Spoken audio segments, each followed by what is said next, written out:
Hello दोस्तों, तो आज हम समझने वाले हैं कि टेम्परेचर को कन्वर्ट कैसे किया जाए। जैसे कि फ़ारेनहाइट को सेंटीग्रेड में, सेंटीग्रेड को केल्विन में, केल्विन को सेंटीग्रेड में, सेंटीग्रेड को फ़ारेनहाइट में किस तरह से कन्वर्ट किया जाता है।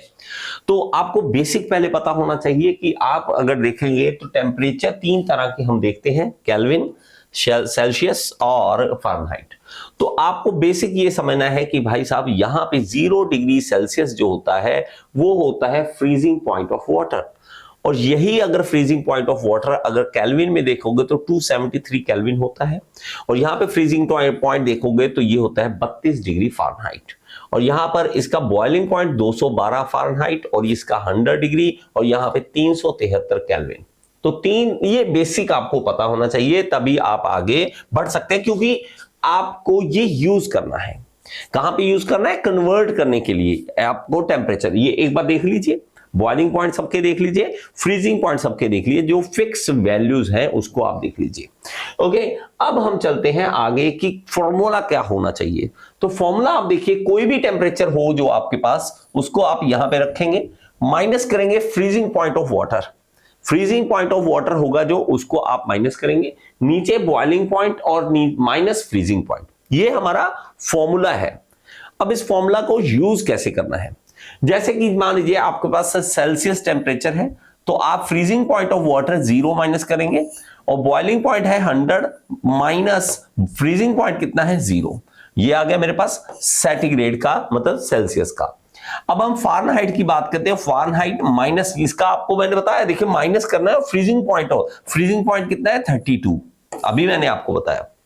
और यहां पे बॉइलिंग पॉइंट 212 और माइनस 32।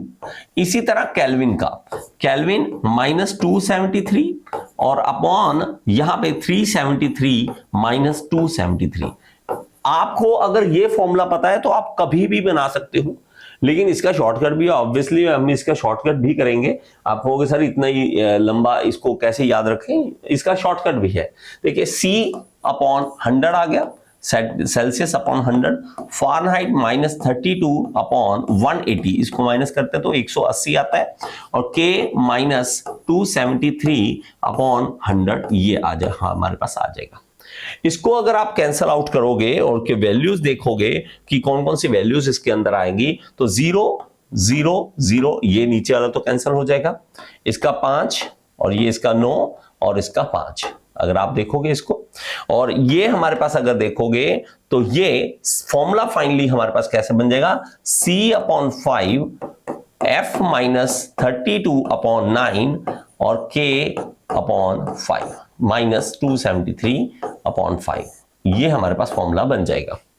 ये अगर आप याद कर सकते हैं, इसको इसी तरह से अगर आप याद कर सकते हैं तो बहुत ही अच्छी बात है। आप किसी भी टेम्परेचर को आपस में कन्वर्ट करने में इजी लगेगा आपको, लेकिन इसको सेल्सियस को केल्विन में कन्वर्ट करना और ज्यादा इजी है।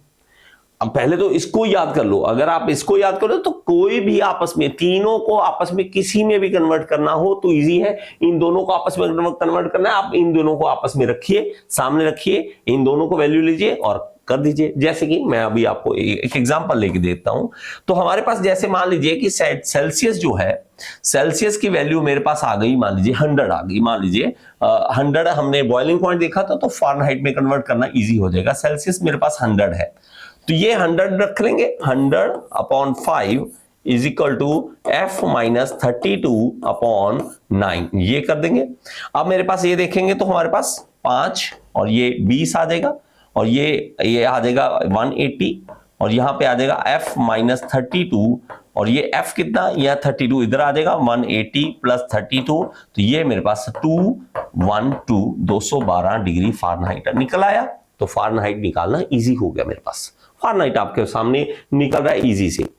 लेकिन अगर आप केल्विन को सेल्सियस को केल्विन में, मतलब सेल्सियस और केल्विन में रिलेशन देखना चाहते हो, वो और इजी है, इसको याद करने की जरूरत नहीं है उसको। तो C upon 5 is equal to K minus 273 upon 5, तो 5 और 5 तो कैंसिल हो रहे हैं यहां पर, तो सिर्फ देख क्या गया मेरे पास, C 273 इधर ले आइए और इज इक्वल टू केल्विन। तो इजी क्या हो गया कि सेल्सियस अगर आपके पास है, सिर्फ 273 आपको ऐड करना है, केल्विन निकल जाएगा। सेल्सियस कोई भी वैल्यू हो, कोई भी वैल्यू है, मेरे पास 50 है, 60 है, 70 है, जो भी है, आपने सिर्फ 273 ऐड करना है और केल्विन आपके पास सामने आ जाएगा। तो हमारे पास ये कितना आ जाएगा, 7 5 12 और 1 और ये 3, तो 323 केल्विन हमारे पास आ जाएगा। इस तरह से हम इसको निकालेंगे। बात समझ आई? तो केल्विन निकालना तो और ज्यादा इजी है। सेल्सियस को केल्विन, केल्विन को सेल्सियस में इजी है। हमें याद कहां रखना पड़ता है, इसको फारेनहाइट और केल्विन को आपस में करना है, इसको सेल्सियस और फारेनहाइट को आपस में करना है, तब कन्वर्जन में थोड़ी सी हेल्प मिलती है। नहीं तो इसमें अगर आप देखोगे, इसमें तो हमेशा ही 273 ऐड करो बस, और कुछ नहीं करना। सेल्सियस प्लस 273 आपका केल्विन निकल आएगा। मैंने ये टेम्परेचर वाली वीडियो में पहले बताया था आपको कि केल्विन को क्यों करना है, कैसे करना है, वो सब कुछ आपको पहले ही बताया था। अगर आप सेल्सियस में देखोगे, देखो यहां पे 100 का चेंज है आपस में, 0 और 100।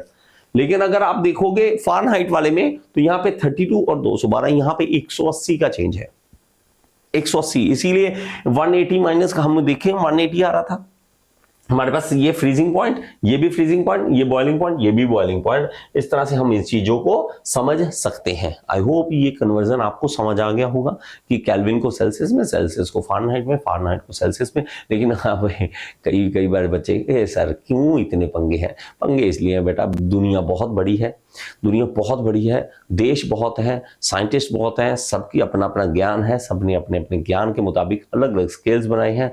हम बनाया कुछ नहीं है भाई साहब, स्टूडेंट हैं हमने बनाया कुछ नहीं, हम सिर्फ पढ़ रहे हैं। तो हमें सब कुछ पढ़ना पड़ेगा, क्योंकि आपको नहीं पता आप कौन सी मल्टीनेशनल कंपनी में काम करेंगे, कौन से देश में काम करेंगे, कौन सी यूनिट्स में काम करेंगे, इसलिए सारे यूनिट्स सीखने जरूरी होते हैं। आई होप ये चीज आपको समझ आ गई होगी। ऐप जरूर डाउनलोड करें, ऐप के अंदर फुल कोर्स आपको मिल जाएगा, थर्मोडायनेमिक्स का, फ्लूइड मैकेनिक्स का, सारे मैकेनिकल के कोर्सेज मिल जाएंगे। यहाँ पे ऐप का लिंक दे रहा हूँ, ऐप जरूर डाउनलोड करें। Thank you so much. Next video में फिर से मिलेंगे।